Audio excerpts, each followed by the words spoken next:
राजेश बार बार दरवाजे की तरफ देख रहा था।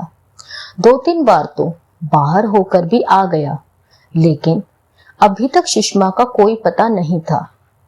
2-3 बार फोन उठाकर भी ट्राई कर लिया, पर सुषमा ने फोन तक नहीं उठाया। 1-2 बार बड़ी उम्मीद के साथ रसोई में काम करती हुई अपनी पत्नी सिमरन की तरफ भी देखा, पर सिमरन ने ध्यान तक नहीं दिया। गुस्सा भी बहुत आ रहा था उस पर कुछ कह भी नहीं सकता था, क्योंकि सिमरन जवाब देना सीख चुकी थी। अचानक अंदर कमरे में से माँ आशा जी के कराहने की आवाज आई तो अंदर कमरे में आकर देखा। माँ उदास सी बिस्तर पर पड़ी हुई थी। आंखों में से कुछ आंसू बूंदों के आ चुके थे। बड़ी उदासी के साथ उन्होंने राजेश की तरफ देखा, फिर उन्होंने दूसरी तरफ मुंह कर लिया। देखकर राजेश सिर्फ इतना ही बोला, बस माँ, सुषमा अभी थोड़ी देर में आती ही होगी, आप परेशान ना हो। आखिर वापस मोबाइल उठाकर सुषमा को फोन करने लगा। इतने में मोबाइल की रिंग दरवाजे पर ही महसूस हुई। बाहर जाकर देखा तो सुषमा आ चुकी थी। उसे देखते ही राजेश बोला, सुषमा, तुम आज भी लेट आई हो। माँ कब से तुम्हारा इंतजार कर रही है। भैया जी, क्या बताएं, कितनी ही कोशिश कर लो पर ट्रैफिक के कारण लेट हो ही जाती हूँ। अच्छा ठीक है, जाओ पहले माँ के पास जाओ। सुषमा अंदर कमरे में चली गई और दरवाजा हल्का सा लगा दिया। इधर राजेश भी गुस्से से अपनी पत्नी सिमरन को घूर रहा था, पर सिमरन निरंतर वैसे ही काम किए जा रही थी, जैसे कुछ हुआ ही ना हो। राजेश लड़ने के मूड में रसोई में आया। इससे पहले कि वो कुछ कहता, सिमरन ने अपना टिफिन पैक किया और रसोई से निकलकर अपना बैग उठाया और अपने स्कूल के लिए रवाना हो गई। राजेश को गुस्सा तो बहुत आ रहा था, पर क्या कर सकता था। आखिरकार उसने सुषमा के लिए चाय चढ़ाई और चाय का कप बाहर हॉल में रखकर सुषमा को आवाज दे दी, सुषमा, अपनी चाय ले लो। इतने में सुषमा निकलकर बाहर आई और चाय उठाने लगी तो राजेश ने पूछा, माँ ठीक है?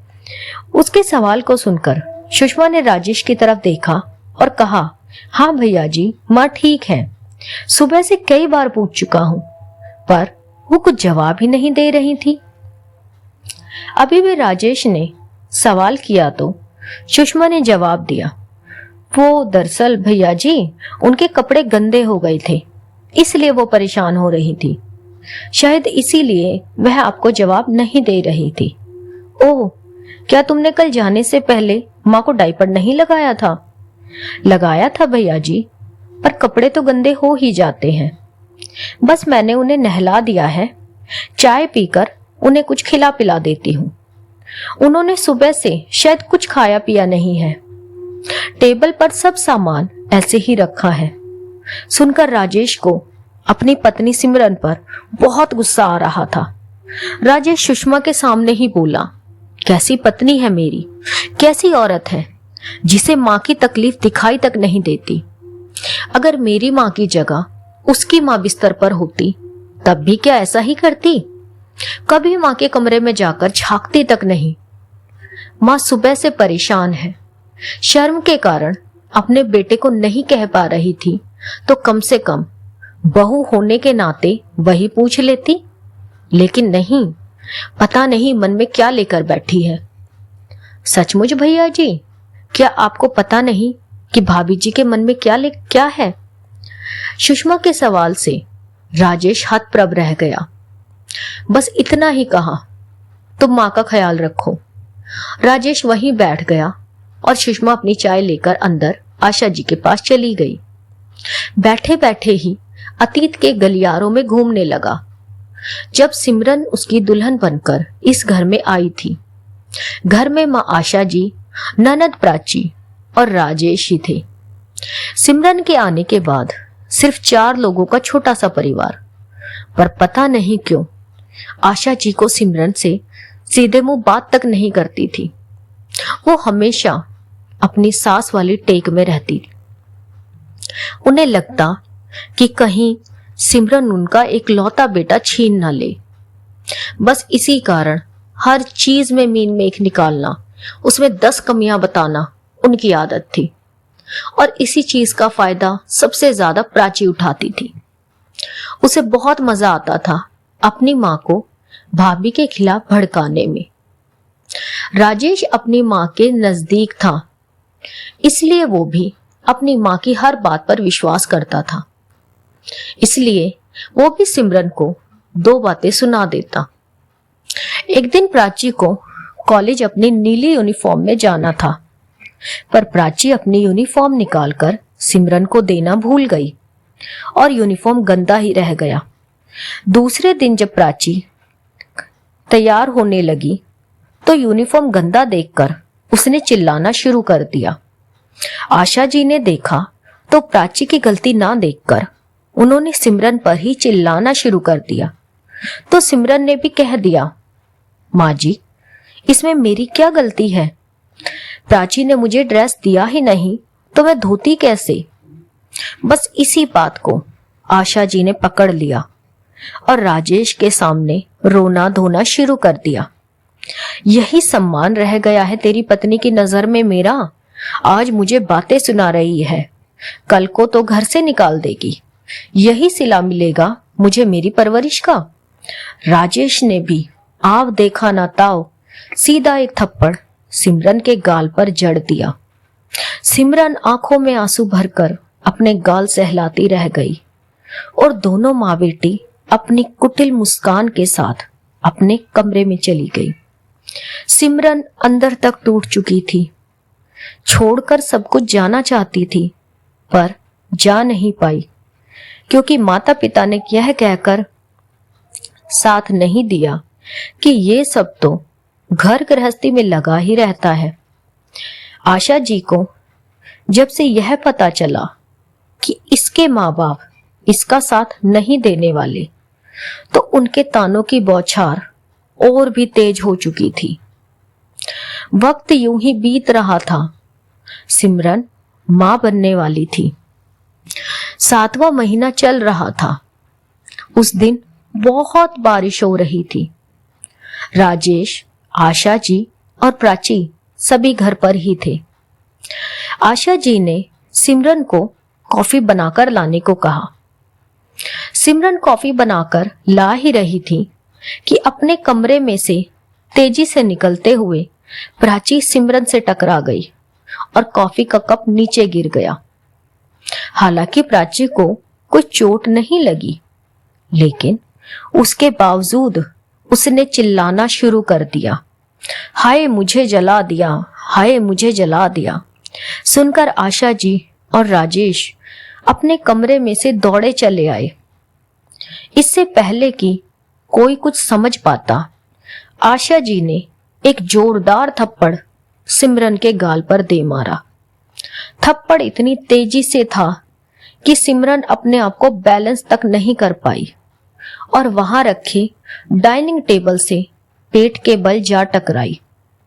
टेबल से टकराने के कारण उसके पेट पर जोर से चोट लगी और दर्द के मारे वह छटपटाने लगी। राजेश तो कुछ कह भी नहीं पाया, पर सिमरन को छटपटाते हुए देखकर वह सिमरन को लेकर हॉस्पिटल रवाना हुआ। वहां पहुंचा तो पता चला सिमरन का मिसकैरेज हो गया है। सप्ताह भर हॉस्पिटल में रहने के बाद सिमरन को हॉस्पिटल से छुट्टी मिल गई, पर अभी भी डॉक्टर ने उसे बेड रेस्ट के लिए कहा था। आशा जी ने साफ मना कर दिया कि हम इसकी देखभाल नहीं करेंगे, इसके माँ बाप के घर छोड़ा। पर राजेश ने ऐसा नहीं किया, क्योंकि अगर वो उसे उसके मायके छोड़ आता तो लोगों को पता चल जाता कि सिमरन के साथ आखिर हुआ क्या था, और वो नहीं चाहता था कि लोगों को बाहर ये पता चले कि सिमरन के हालात के जिम्मेदार वो लोग हैं। इसलिए राजेश ने उसके लिए एक नर्स बुलाई थी। तब सुषमा पहली बार इस घर में आई। सुषमा को 20 दिन के लिए सिमरन की देखभाल के लिए रखा था। राजेश ने सुषमा को रखकर अपनी सारी जिम्मेदारी की इतिश्री कर ली थी। अब सुषमा ही सिमरन को संभालती थी। पर इन 10 दिनों में सुषमा आशा जी और प्राची जी के स्वभाव को अच्छे से देख चुकी थी। राजेश तो ऑफिस के काम में बिजी रहता, पर यहाँ दोनों माँ बेटी खुद ही बनाकर खा पी लेती, लेकिन सिमरन के लिए खाना बनाना उनके लिए दूभर हो जाता। सुषमा जब तक घर पर नहीं आती तब तक सिमरन भूखी प्यासी बैठी रहती, लेकिन कोई पानी पूछने वाला तक नहीं था। सुषमा की गैर मौजूदगी में सिमरन को अगर वॉशरूम भी जाना होता तो दीवार के सहारे जैसे तैसे सहारा लेकर धीरे धीरे वॉशरूम जाती, पर उसकी परेशानी किसी को नजर न आती। खैर, धीरे धीरे सिमरन ठीक हो गई, पर सबसे पहले उसने स्कूल में नौकरी ज्वाइन कर ली। राजेश, प्राची और आशा जी ने बहुत मना किया। कुछ दिनों तक तो उससे बात भी नहीं की, पर सिमरन ने इस बार दिल पक्का कर लिया। अब वो किसी को कुछ भी नहीं कहती थी, सिर्फ अपने काम से काम रखती थी। वक्त के साथ प्राची की भी शादी हो गई और वो अपने ससुराल चली गई। आज उन बातों को 4 साल हो चुके हैं। सिमरन दोबारा कंसीव नहीं कर पाई, तो आशा जी ने राजेश की दूसरी शादी कराने की सोची, पर सिमरन कुछ नहीं कहती थी और ना ही तलाक लेने को तैयार होती थी। आशा जी उसे परेशान करने में कोई कसर नहीं छोड़ती थी। वह चाहती थी कि किसी तरह से सिमरन को घर से निकाले, पर ऐसा नहीं हो पा रहा था। इसलिए एक दिन आशा जी गुस्से में अपनी बहन के घर रवाना हो गई, तो रास्ते में उनका एक्सीडेंट हो गया और आज वो बिस्तर पर पड़ी है।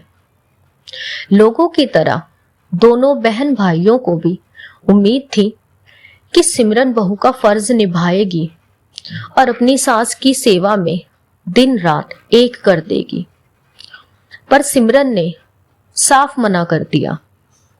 मुझसे आपकी माँ की देखभाल नहीं होगी, या तो नर्स रख लीजिए या फिर इनकी बेटी को बुला लीजिए, क्योंकि हर थप्पड़ अपनी कीमत चुकाता है और मैं कोई देवी नहीं जो इतना कुछ होने के बावजूद भी इनकी सेवा करूं।